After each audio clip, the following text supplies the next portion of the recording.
अब हम p तथा n प्रकार के अर्धचालकों से मिलकर बनने वाले सेमीकंडक्टर डिवाइसों के बारे में पढ़ेंगे। सबसे पहले हम पीएन जंक्शन डायोड के बारे में जानते हैं, जिसे हम हिंदी में पीएन संधि डायोड कहते हैं। p और n प्रकार की संधि डायोड p तथा n प्रकार के अर्धचालकों को मिलाकर बनाई जाती है। क्योंकि संधि का मतलब होता है मेल या योग, तो ये p तथा n प्रकार के अर्धचालक का मेल है। अब p और n प्रकार के अर्धचालक को किस प्रकार मिलाते हैं? मैंने बोला इन दोनों को मिलाकर बनाया जाता है। इसका मतलब ये नहीं कि p प्रकार का अर्धचालक लिए और n प्रकार का अर्धचालक लिए और दोनों को हम लोग चिपका दे रहे हैं फेविकॉल से। यदि फेविकॉल से चिपका दे रहे हैं और बोलेंगे ये पीएन संधि डायोड है, तो ऐसा नहीं होता है। p और n प्रकार के संधि डायोड बनाने के लिए हम प्योर सिलिकॉन या जर्मेनियम के अर्धचालक क्रिस्टल में एक तरफ से पंचसंयोजी अशुद्धि मिलाते जाते हैं और दूसरे तरफ से त्रिसंयोजी अशुद्धि मिलाते जाते हैं। पंचसंयोजी अशुद्धि मिलाने वाला क्षेत्र बन जाता है n प्रकार का रीजन और त्रिसंयोजी इम्प्योरिटी मिलाने वाला क्षेत्र बन जाता है p प्रकार का रीजन। और इस प्रकार पीएन संधि डायोड में दो रीजन होते हैं, एक p प्रकार का और दूसरा n प्रकार का। इस पीएन संधि डायोड को जब बनाया जाता है तब हम देखते हैं कि यहाँ पर p तथा n प्रकार के संधि में क्या क्या मौजूद होते हैं। p प्रकार के हम रीजन में देखें तो यहाँ पर ऋणात्मक आयन होंगे, साथ में होंगे होल। जितने ऋणात्मक आयन होंगे उतने ही होल होंगे, इन दोनों की सांद्रता बराबर होगी। साथ में यहाँ पर अल्पसंख्यक आवेशवाहक यानी कि इलेक्ट्रॉन भी मौजूद होंगे, जो यहाँ पर दर्शाए नहीं गए हैं क्योंकि उनकी मात्रा बहुत ही कम होती है। यहाँ पर n प्रकार में यदि हम देखें तो वहाँ पर होगा धनात्मक आयन और उसके साथ होंगे इलेक्ट्रॉन। धनात्मक आयन की सांद्रता और इलेक्ट्रॉनों की सांद्रता बराबर होगी। साथ ही n प्रकार के रीजन में होगा अल्पसंख्यक आवेशवाहक होल, जिसको अभी यहाँ पर हमने नहीं दर्शाया, लेकिन ये मौजूद होते हैं। जब प्योर अर्धचालक सिलिकॉन या जर्मेनियम उसमें पंचसंयोजी और त्रिसंयोजी अशुद्धि दोनों साइड से मिलाते जा रहे हैं, उस स्थिति में यहाँ पर दो प्रक्रिया होती है। पहला तो विसरण। विसरण किसमें होता है? बहुसंख्यक आवेशवाहकों में। p रीजन में बहुसंख्यक आवेशवाहक होल है और n रीजन में बहुसंख्यक आवेशवाहक इलेक्ट्रॉन है। इलेक्ट्रॉन n रीजन से p की ओर चलना प्रारंभ करते हैं और होल p रीजन से n रीजन की ओर चलना प्रारंभ करते हैं। और बीच में जहाँ होल और इलेक्ट्रॉन आपस में मिलते हैं वहाँ इलेक्ट्रॉन और होल का रिकॉम्बिनेशन होता है और ये उदासीन होते जाते हैं। यदि हम बीच के क्षेत्र में देखें तो यहाँ पर इलेक्ट्रॉन और होल का संयोजन हो गया, ये उदासीन हो गए, ये रिकम्बाइन हो गए। बचे क्या? n रीजन में बचते हैं धनात्मक आयन और p रीजन में बचते हैं ऋणात्मक आयन। यहाँ पर ये छोटा सा आपको एक परत नजर आएगा जहाँ पर कोई भी बहुसंख्यक आवेशवाहक नहीं है, वहाँ केवल बचे हैं तो धनात्मक आयन n क्षेत्र में और ऋणात्मक आयन p क्षेत्र में। और ये जो रीजन है, ये जो परत है, अब यहाँ से इलेक्ट्रॉनों का और होल का विसरण होना असंभव हो जाता है और इस परत को हम कहते हैं अवक्षय परत। यहाँ पर केवल धनात्मक आयन और ऋणात्मक आयन ही बचते हैं। इसको हम देखें तो ये नो मैन बाउंड्री है, एक ऐसा बाउंड्री है जहाँ पर कोई भी सिपाही नहीं खड़ा है। अब इस अवक्षय परत को हम देखें, यहाँ पर धनात्मक आयन और ऋणात्मक आयन मिलकर विद्युत क्षेत्र का निर्माण करते हैं। ऐसा प्रतीत होता है कि इस परत में एक काल्पनिक बैटरी लगा दी गई है। यहाँ पर एक काल्पनिक विभव अंतर लगाया जा रहा है, जिसमें हम देखें तो इस विभव अंतर का प्लस सिरा N वाले रीजन से जुड़ा है और माइनस वाला सिरा P वाले रीजन से जुड़ा हुआ है। इस विभव को हम कहते हैं रोधिका विभव, क्योंकि ये इलेक्ट्रॉन और होल के प्रवाह में अब अवरोध डालती है। अब यहाँ से इलेक्ट्रॉन का और होल का विसरण नहीं हो पाता है। इस अवक्षय परत की मोटाई 1 माइक्रोन के 10वें भाग के बराबर होती है, या कह सकते हैं इसकी मोटाई 1 माइक्रोन के 10वें भाग की कोटि की होती है। और ये रोधिका विभव का मान निर्भर करता है कि हम किस प्रकार का अर्धचालक ले रहे हैं और कितनी डोपिंग की जा रही है। जर्मेनियम के लिए इस रोधिका विभव का मान 0.3 वोल्ट है और सिलिकॉन के लिए इस रोधिका विभव का मान 0.7 वोल्ट होता है। इस अवक्षय परत में जो विद्युत क्षेत्र का निर्माण हो रहा है, उस विद्युत क्षेत्र का मान कितना होता है? यदि हम विद्युत क्षेत्र का फॉर्मूला लिखें तो E बराबर हम लिखते हैं V/D, यानी विभव अंतर अपॉन दूरी। तो यहाँ पर अवक्षय परत की दूरी 1 माइक्रोन की कोटि की है, तो हम लिखेंगे 10⁻⁻�6। और सिलिकॉन और जर्मेनियम की यदि हम लोग माध्य रोधिका विभव लें तो ये 0.5 वोल्ट ले सकते हैं। तो यहाँ पर 0.5 वोल्ट अपॉन 10⁻⁻6 बराबर, इसको हम कैलकुलेट करेंगे तो ये लगभग हमको प्राप्त होगा 5 × 10⁵ वोल्ट प्रति मीटर। इसका मतलब अब इलेक्ट्रॉन और होल को संधि को पार करने के लिए कितने वोल्ट की आवश्यकता होगी, या कितने विद्युत क्षेत्र को पार करना पड़ेगा? 5 × 10⁵ वोल्ट प्रति मीटर। अब इस रोधिका विभव से ज्यादा विभव बाह्य रूप से लगाया जाएगा, तभी इलेक्ट्रॉन और होल इस संधि को पार कर सकेंगे। यहाँ पर पी-एन संधि का जब निर्माण होता है तो 2 प्रक्रिया होती है, एक विसरण यानी कि डिफ्यूजन और दूसरा अपवाह यानी कि ड्रिफ्ट। यहाँ पर जो बहुसंख्यक आवेश वाहक हैं, जैसे P में है होल और N में है इलेक्ट्रॉन, शुरुआत में जब ये मिलते हैं तो होल जो है वो N रीजन की ओर जाते हैं, इलेक्ट्रॉन वो P रीजन की ओर आने का प्रयास करते हैं, जिसके कारण विसरण धारा प्रवाहित होती है। पर ये आपस में मिलने लगते हैं और रिकम्बाइन होते हैं, जिसके कारण बच जाता है N रीजन में केवल धनात्मक आयन और P रीजन में केवल ऋणात्मक आयन, जिसके कारण एक विद्युत क्षेत्र उत्पन्न हो जाता है और इस विद्युत क्षेत्र की दिशा N रीजन से P रीजन की ओर होती है, मतलब धनात्मक आयन से लेके ऋणात्मक आयन की ओर होती है। अब इस रीजन में कुछ अल्प संख्यक आवेश वाहक भी हैं, जैसे कि P रीजन में इलेक्ट्रॉन होगा और N रीजन में होल होगा।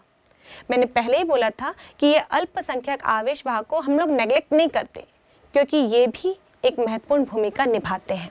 ये जो अल्पसंख्यक आवेश वाहक होंगे, P रीजन के इलेक्ट्रॉन वो N रीजन की ओर चलने का प्रयास करेंगे और N रीजन के होल वो P रीजन की ओर चलने का प्रयास करेंगे।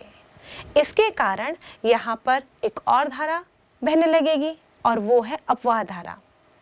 शुरुआत में विसरण धारा का मान अधिक होता है, क्योंकि बहुसंख्यक आवेश वाहक जल्दी जल्दी कंबाइन होते हैं, तो विसरण धारा का मान अधिक होता है और अपवाह धारा का मान कम होता है।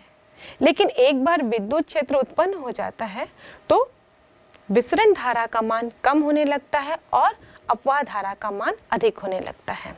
एक समय ऐसी आती है कि विसरण धारा और अपवाह धारा दोनों का मान बराबर हो जाता है और दोनों विपरीत होने के कारण एक दूसरे के मान को नगण्य करते हैं और उस स्थिति में औसत धारा का मान 0 हो जाता है। तभी निर्माण होता है पीएन संधि का। उस अवक्षय परत में हम देखें तो एक काल्पनिक विभव अंतर वहां पर उत्पन्न हो जाता है, जिसे हम कहते हैं रोधी का विभव। अब बहुसंख्यक आवेश वाहकों का विसरण इस संधि में रुक जाता है। तो इस पीएन संधि में धारा किस प्रकार प्रवाहित होगी? पीएन संधि में धारा को प्रवाहित करने के लिए हमको बाह्य विद्युत क्षेत्र की आवश्यकता है, यानी हमको बाह्य वोल्टेज लगाने की आवश्यकता है। अब ये बाह्य वोल्टेज किस प्रकार दिया जाता है? बैटरी की सहायता से दिया जाएगा, यानी कि हम इस पीएन संधि डायोड में बैटरी को जोड़ेंगे। बैटरी को जोड़ने के दो तरीके हो सकते हैं। पहले स्थिति में, जैसे कि पीएन संधि है, जब इसको हम परिपथ में दर्शाते हैं तो इसका संकेत हम इस तरीके से बनाते हैं, एक ट्रायंगल बनाते हैं और एक लाइन खींचते हैं। जो ट्रायंगल है यानी त्रिभुज जो दिख रहा है वो P को दर्शाता है और एक लकीर जो दिख रही है वो N को दर्शाता है। तो पीएन संधि डायोड का संकेत इस तरीके से परिपथ में बनाया जाता है। अब जब किसी भी संधि को बैटरी से जोड़ा जाएगा तो उसको हम दो तरीके से जोड़ सकते हैं। जैसे कि बैटरी है तो हम इस पीएन संधि के P सिरे को बैटरी के धनात्मक सिरे से जोड़ेंगे और N सिरे को हम बैटरी के ऋणात्मक सिरे से जोड़ेंगे। और जब इस प्रकार जोड़ा जाता है तो उसे हम कहते हैं अग्र अभिनति, फॉरवर्ड बायस। जब पीएन संधि के P सिरे को बैटरी के ऋणात्मक से और N सिरे को बैटरी के धनात्मक सिरे से जोड़ा जाता है तो इस अभिनति को हम कहते हैं पश्च अभिनति। किसी भी संधि में बैटरी जोड़ने की प्रक्रिया या विभव अंतर लगाने की प्रक्रिया को हम बायसिंग यानी कि अभिनति कहते हैं। और हमने देखा ये दो प्रकार के हो सकती है, एक अग्र और दूसरा पश्च। अब अग्र अभिनति लगाने से ये किस प्रकार कार्य करता है? तो इसको हम अग्र अभिनति में जोड़ते हैं। ये पीएन संधि है जिसको हमने जोड़ दिया अग्र अभिनति में, यानी P को बैटरी के प्लस सिरे से और N रीजन को हमने जोड़ा बैटरी के माइनस से। अब P में आवेश वाहक है, बहुसंख्यक आवेश वाहक है होल। तो ये बैटरी के धन सिरे से क्या होंगे? ये बैटरी के धन सिरे से प्रतिकर्षित होंगे। वैसे ही N रीजन में इलेक्ट्रॉन्स है बहुसंख्यक आवेश वाहक, तो ये बैटरी के ऋण सिरे से प्रतिकर्षित होंगे। इसका मतलब P रीजन के होल और N रीजन की ओर एक दूसरे की ओर चलेंगे और जब ये एक दूसरे की ओर चलेंगे तो संधि में होल और इलेक्ट्रॉन रिकम्बाइन होना शुरू हो जाएंगे और ये रिकम्बाइन होंगे और उदासीन होते जाएंगे। जैसे ही संधि में इलेक्ट्रॉन और होल रिकम्बाइन होंगे, इस P रीजन के वह हिस्सा जो बैटरी के धनात्मक सिरे से जुड़ा है वहां पे सहसंयोजक बंध टूट जाएगा और सहसंयोजक बंध के टूटने से जो इलेक्ट्रॉन रिलीज होगा, उत्सर्जित होगा, वो चलेगा बैटरी के धनात्मक सिरे की ओर और जो होल बच जाता है वो चलेगा इस पीएन संधि के N रीजन की ओर। वैसे ही यहाँ पर हम देखें बैटरी का जो N सिरा है वहां पर क्या उत्पन्न होते हैं? इलेक्ट्रॉन उत्पन्न होते हैं और ये इलेक्ट्रॉन चलेंगे इस पीएन संधि के N रीजन की ओर। तो हम देखें तो इस बाह्य तार में जो किससे बना हुआ है? जो चालक का है। जो तार हमने बैटरी से जोड़ा है वो तो चालक तार ही होगा और चालक में हमेशा धारा का प्रवाह किससे होता है? मुक्त इलेक्ट्रॉनों के कारण। इसलिए हम यहाँ पर देख रहे हैं कि P रीजन से भी जो इलेक्ट्रॉन आ रहे हैं वो बैटरी के धन सिरे में जा रहे हैं, बैटरी के ऋण सिरे में जो इलेक्ट्रॉन उत्सर्जित हो रहे हैं वो भी कहाँ जा रहे हैं? वो पीएन संधि के N रीजन की ओर जा रहे हैं। तो बाह्य परिपथ में केवल मुक्त इलेक्ट्रॉन गमन कर रहे हैं, पर इस पीएन संधि के अंदर देखें, क्योंकि ये अर्धचालक का बना है, तो P रीजन में होल गमन कर रहे हैं और N रीजन में इलेक्ट्रॉन गमन कर रहे हैं। मतलब पी रीजन में बहुसंख्यक आवेशवाहक धारा का प्रवाह कर रहे हैं और एन रीजन में बहुसंख्यक आवेशवाहक इलेक्ट्रॉन धारा का प्रवाह कर रहे हैं। धारा की दिशा इलेक्ट्रॉन के प्रवाह की विपरीत दिशा होती है, ऋणात्मक आवेश के प्रवाह की विपरीत दिशा होती है या धनात्मक आवेश की प्रवाह की दिशा ली जाती है। तो यहाँ हम देखें ये सर्किट कंप्लीट कैसे हो रहा है। इलेक्ट्रॉन बैटरी के ऋण सिरे से चलते हुए इस एन रीजन में संधि की ओर चल रहे हैं और इस पी रीजन में होल्स जो है वो संधि की तरफ चल रहे हैं। और यदि बाहर देखें हम तो यहाँ भी इलेक्ट्रॉन इस परिपथ में बैटरी की ओर चलते आ रहे हैं। तो धारा की दिशा इलेक्ट्रॉन की प्रवाह की विपरीत दिशा मानी जा रही है। तो ये सर्किट कंप्लीट हो रहा है और इस प्रकार पीएन संधि डायोड में अग्र अभिनति में धारा का प्रवाह होता है। अब इसका हम अभिलाक्षणिक वक्र देखें। अभिलाक्षणिक वक्र यानी कि विभव अंतर और धारा के बीच में बनाया गया वक्र, ग्राफ। इसका ग्राफ बनाने के लिए हम इस पीएन संधि डायोड वाले सर्किट में एक वोल्ट मीटर जोड़ देते हैं ताकि हम देखें कि हमने कितना वोल्टेज लगाया है। और हम यहाँ पर जोड़ देते हैं अमीटर। हमने यहाँ पे मिली एमीटर जोड़ा है। एमीटर को सदैव ही परिपथ में जब जोड़ते हैं तो हम श्रेणी क्रम में जोड़ते हैं और वोल्ट मीटर को परिपथ में सदैव ही समांतर क्रम में जोड़ा जाता है। तो हमने यहाँ पर वैसे ही एमीटर को श्रेणी क्रम में और वोल्ट मीटर को समांतर क्रम में जोड़ा है। अब यहाँ पे वोल्टेज के मान को परिवर्तित करने के लिए हमने यहाँ पर एक लगा दिया धारा नियंत्रक। अब फॉरवर्ड बायस में जोड़कर इस संधि फॉरवर्ड बायस में इस पीएन संधि डायोड को जोड़कर ये परिपथ तैयार किया। अब जब इसमें वक्र बनाया गया हमने वोल्टेज के विभिन्न मान को देखा और धारा के मान को उसकी गणना की। तो ये वक्र हमको कुछ इस प्रकार प्राप्त होता है। यहाँ पर हमने बनाया है वोल्टेज और यहाँ पर हमने बनाया है धारा का मान। एक्स अक्ष में लिया है हमने वोल्टेज और वाई अक्ष में हमने लिया है धारा। जैसे जैसे हम वोल्टेज के मान को बढ़ाते जाते हैं, शुरुआत में ये वक्र रैखिक है, मतलब लीनियर है। जितना वोल्टेज लगाए उतनी धारा उत्पन्न हो रही है। उसके बाद यदि वोल्टेज के मान को बढ़ाया जाता है तो धारा का मान एक्सपोनेंशियल रूप से बढ़ने लगता है। फिर विभव का एक ऐसा मान आता है जहां पर धारा का मान एकाएक बहुत अधिक बढ़ जाता है। जिस वोल्टेज पर धारा का मान बहुत तेजी से बढ़ने लगता है उस वोल्टेज को हम देहली वोल्टता यानी कि कट इन वोल्टेज कहते हैं। इस प्रकार हमने देखा कि अग्र अभिनति में बहुत अत्यधिक धारा पीएन संधि डायोड से प्रवाहित होती है जो कि मिली एम्पियर की कोटि की होती है। अब देखते हैं इसको रिवर्स बायस में यानी कि पश्च अभिनति में जोड़ते हैं और किस प्रकार ये कार्य करता है। जब हम इसको पश्च अभिनति में जोड़ते हैं तो पी सिरे को हम बैटरी के नेगेटिव सिरे से और एन वाले को बैटरी के धनात्मक सिरे से जोड़ा जाता है। जब P को बैटरी के ऋणात्मक सिरे से जोड़ेंगे, P में क्या होते हैं? बहुसंख्यक आवेशवाहक होल होते हैं, तो वो बैटरी के ऋणात्मक सिरे की ओर आकर्षित होंगे। और N में बहुसंख्यक आवेश इलेक्ट्रॉन होते हैं, तो वो बैटरी के धनात्मक सिरे की ओर आकर्षित होंगे।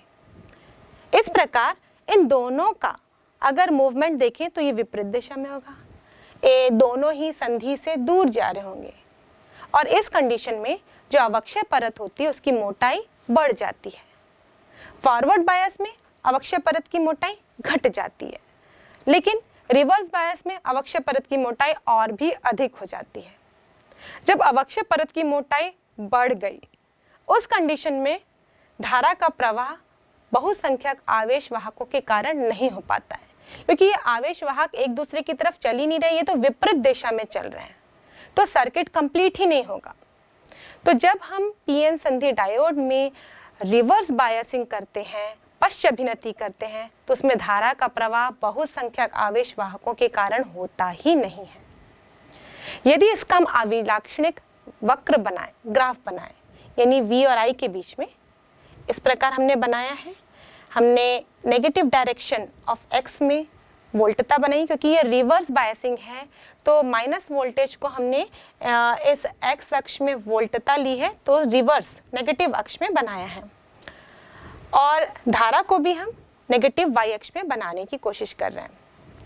यहाँ पर क्या होता है, जब जैसे हम वोल्टेज लगाते हैं तो बहुसंख्यक आवेश वाहक तो विपरीत दिशा में, मतलब संधि से दूर गमन कर रहे हैं, इसलिए यहाँ पर धारा प्राप्त नहीं होती। इसलिए यहाँ वक्र देखें तो यहाँ पर धारा हमको स्टार्टिंग में 0 मिलती है, लेकिन इस पीएन संधि में अल्पसंख्यक आवेश वाहक भी हैं जिनकी भी बहुत महत्वपूर्ण भूमिका है। P में पाए जाएंगे इलेक्ट्रॉन और N में पाए जाएंगे होल।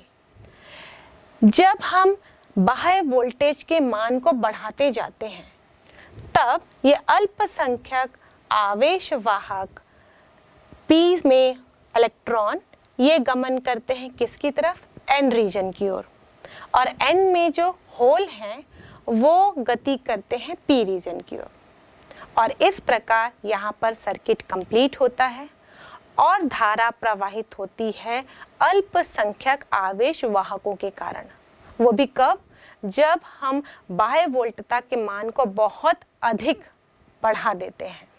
इस प्रकार रिवर्स बायस में जो अल्प धारा प्रवाहित होती है वो अल्पसंख्यक आवेश वाहक के कारण होती है, और यदि रिवर्स वोल्टेज के मान को और अधिक बढ़ाया जाए तब संधि में जो सहसंयोजक बंध है वो टूटने लगते हैं, और उसके बाद एकाएक अत्यधिक धारा इस परिपथ में प्रवाहित होने लगती है।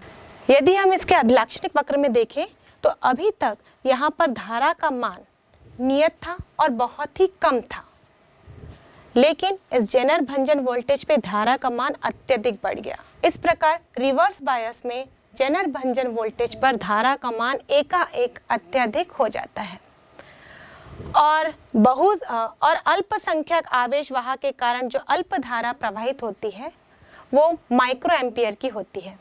इसलिए यदि हम इसका परिपथ जोड़ते हैं तो पीएन संधि में हम P को नेगेटिव टर्मिनल से और N को पॉजिटिव टर्मिनल से जोड़ने के साथ साथ इसमें अमीटर और वोल्ट मीटर भी लगाते हैं, अमीटर श्रेणी क्रम में और वोल्ट मीटर समांतर क्रम में। साथ ही परिवर्तन देखने के लिए हम रियोस्टैट लगाते हैं, और यहाँ पर अमीटर जो प्रयोग में लाया जाएगा वो माइक्रो एम्पियर में होगा। यदि मिली एम्पियर में हम लगा देंगे तो इसमें परिवर्तन हमको दिखाई नहीं देगा। यदि हम अग्र अभिनति और पश्च अभिनति का ग्राफ एक साथ बनाते हैं, इसके अभिलाक्षणिक वक्र में हम देखें तो अग्र अभिनति में एक्सपोनेंशियल रूप से धारा बह रही है मिली एम्पियर में, और पश्च अभिनति में पहले अल्प धारा प्रवाहित हो रही थी माइक्रो एम्पियर की, उसके बाद एकाएक धारा जेनर भंजन वोल्टेज में प्रवाहित हो रही है। इस ग्राफ से स्पष्ट है कि यहाँ पर ओम का नियम लागू नहीं हो रहा, क्योंकि हमने ओम के नियम में क्या पढ़ा था कि किसी भी चालक के भौतिक अवस्था में परिवर्तन ना करके उसके सिरों में यदि हम वोल्टेज लगाते हैं तो वो समानुपाती होती है धारा के, V is proportional to I हमने जाना था, लेकिन यहाँ हम देख रहे हैं V is not proportional to I। इसका मतलब ओम का नियम इस अर्धचालक पर फॉलो नहीं होता है। इसीलिए हम यहाँ पर गतिक प्रतिरोध को परिभाषित करते हैं। किसी भी बाह्य वोल्टेज में सूक्ष्म परिवर्तन और धारा में सूक्ष्म परिवर्तन के अनुपात को ही गतिक प्रतिरोध के नाम से जानते हैं। ये गतिक प्रतिरोध को हम एसी प्रतिरोध भी कहते हैं, और वैसे ही अग्र अभिनति में वोल्टेज के और धारा के अनुपात को हम स्टैटिक प्रतिरोध यानी कि स्थैतिक प्रतिरोध के नाम से जानते हैं, जिसे हम डीसी प्रतिरोध भी कहते हैं। तो इस प्रकार अर्धचालकों में हम गतिक और स्थैतिक दो प्रकार के प्रतिरोधों का मापन करते हैं। अब हम अग्र बायस और पश्च बायस में अंतर देखते हैं। अग्र बायस, पश्च बायस, इनमें बैटरी का धन सिरा पी क्षेत्र से और ऋण सिरा एन क्षेत्र से जुड़ा होता है। इनमें बैटरी का धन सिरा एन क्षेत्र से तथा ऋण सिरा पी क्षेत्र से जुड़ा होता है। अवक्षय परत की चौड़ाई बहुत कम होती है, अवक्षय परत की चौड़ाई बहुत अधिक होती है। इस बायस में पीएन संधि डायोड बहुत कम प्रतिरोध आरोपित करता है। एक आदर्श डायोड का प्रतिरोध 0 होता है। इस बायस में पीएन संधि डायोड बहुत उच्च प्रतिरोध आरोपित करता है। एक आदर्श डायोड का प्रतिरोध अनंत होता है।